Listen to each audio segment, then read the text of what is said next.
Don't think of a white elephant. You know what happens next. The harder you try not to, the louder it stomps, the wilder it flaps, the tighter its trunk curls around your mind. At first, it's amusing, and then it's frustrating, then it's exhausting. Now raise the stakes. What if every time you thought of an elephant, it wasn't just a silly trick, but a sin? Not just any sin, but the kind that could damn you for eternity. That's purity culture. Every stray thought, a moral failure. Every flicker of attraction, a crack in your soul. Every natural curiosity, a battle between heaven and hell, and you caught in the crossfire. And if your brain, like mine, has OCD, the torment only intensifies. The white elephant doesn't just visit, it moves in. And when you're raised to believe that sexuality is sin, the result isn't just guilt, it's trauma. My marriage was over. Months of couples therapy, and the last thing the therapist told me, you have experienced intense sexual trauma. And I was furious. Nobody assaulted me. Nobody violated me, but purity culture did. I was homeschooled in a world where nudity was forbidden. Modesty was an obsession, and attraction, even the slightest hint, came with eternal consequences. I was a curious child, an artist.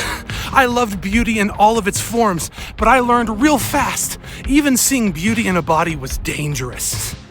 I saw a woman pray, her lace bra barely peeking at the neckline of her dress, and I thought it was beautiful, not sexual, just beautiful.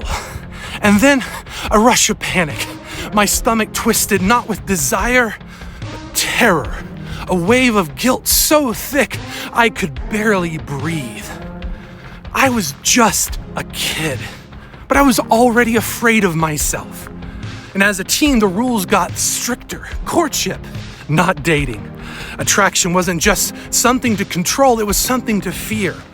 The leader of our homeschooling group said, push marriage further away, guard your heart, starve the temptation. But purity culture doesn't prevent lust, it breeds obsession, because when every impulse is a sin, it's all you think about, all the time. The white elephant never leaves. And at 20, I accidentally discovered what an orgasm felt like, grinding against the pillow while I slept. And oh, it felt divine. But then, horror! I had taken a bite of the forbidden fruit. I was ruined. I was corrupt. I prayed for hours, hated myself. I hated my body. No bruises, no scars, but purity culture had rewired my brain until I could no longer feel safe in my own skin. And I resisted, I failed, I punished myself. Repeat. By 23, I believed there was only one way out: marriage. If sex was only okay in marriage, then I needed to get married. So I joined eHarmony. 9 months later, I married my wife. We had 7 children, and we were both running from trauma. Years later, I finally understood what my therapist meant. Purity culture is sexual trauma. Not just physical violence, but the way an entire system teaches you to hate your body. Healing came slowly when I started questioning the lies purity culture taught me. Number 1, thoughts are not sinful. They are human. Intrusive thoughts happen to everyone. OCD amplifies them, but they don't define morality. Your worth isn't tied to thought control.